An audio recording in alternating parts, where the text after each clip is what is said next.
Hit a word.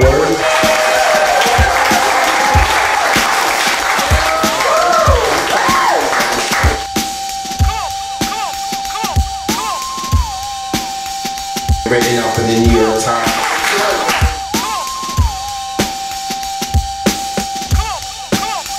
A star, the boy of stars offers no direction. The train, I knew the name of the station, I knew where. I wrote to your father, my grandfather died. I love poetry, I swear to God. If I had my way. Announcements on the subway like, ding! Ladies and gentlemen, we're being held due to train traffic ahead of us. Please be patient. Would be replaced by something more like, ding! Ladies and gentlemen, wave your hands in the air like you don't care. And we would. And the fare, I would tear in half if I had my way. But it's a thin line between fantasy and reality, and the reality of my journey from point A to point B is that the first message plays over and over and over again incessantly as I sit in the belly of the silver snake that, despite the fare increase, moves more like a snail or a third-class mail from overseas. But my time is mine to do with what I please, so while the two train as if trying to tease inches forward through the underground artery, I just sit and write some poetry. And just like that, as if with the strokes of a paintbrush or the clicking shutter of my camera, I create pictures with my words. Now my roommate might say that my babble he's already heard, and others that my scribble scrabble is for the birds, but if you open your ears so you can see, open your ears, you too will see the images that, like a slideshow, are projected by me as I stand and spit creatively. Now my poetry means more to me than you can imagine. It sets me free. It's like therapy and Krispy Kremes.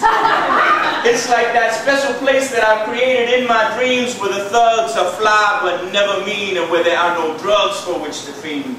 And although it might seem to be, I don't mean to be defensive, pushing an agenda, or offensive, merely reflective. And my poetry is a reflection of me. And who is simply Rob? I am a branch upon the poetry, although in the eyes of some who I am naturally is considered to be blasphemy or perversity. Some think I'm tragically wrong or insanity. All because what turns me on is the masculine form. To these ignorant ideals I won't conform. I prefer to weather the storm and peel away the layers of my shame and stay true to my game in order to win, because no one can hurt you like your kin. Why should I have to look down at the ground every time a fly-looking dude comes around?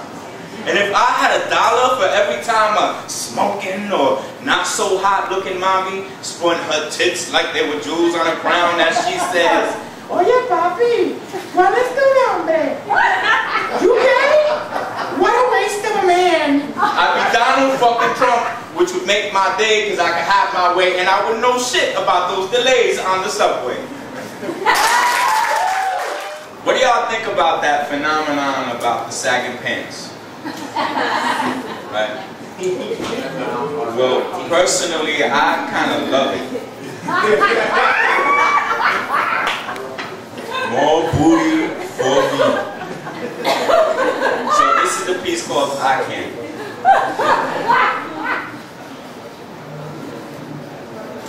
Late afternoon subway rides can really wear on my... The time when all the demon children had been freed from school, migrating home in large herds, unable to converse in a normal way because they're sugar rushing from all the sweets that they've consumed throughout the day, so they squawk like birds,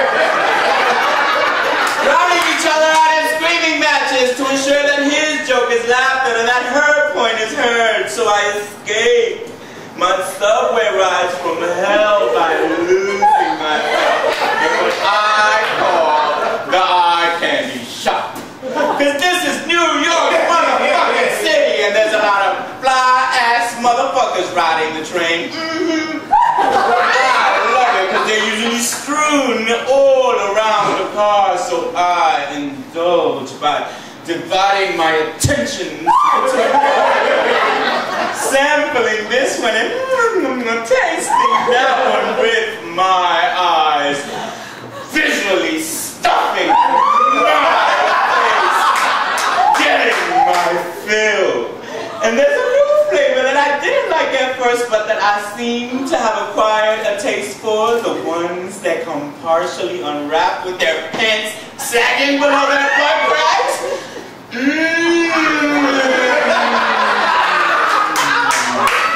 I must admit, I like peeping that shit, even though that particular fashion trend for the first time in my life has me feeling the generation gap.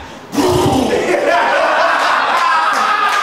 shit is, if I were to get caught looking, motherfuckers want to give me all kinds of crap. They might want to scrap, throw bottles at me, or chase me down with a baseball bat. But fellas, if you don't want them looked at, then put your asses back in your pants. Because you never know who's looking when they checking you from the back. So you can't get it all offended if you turn around and catch me playing with my nutsack.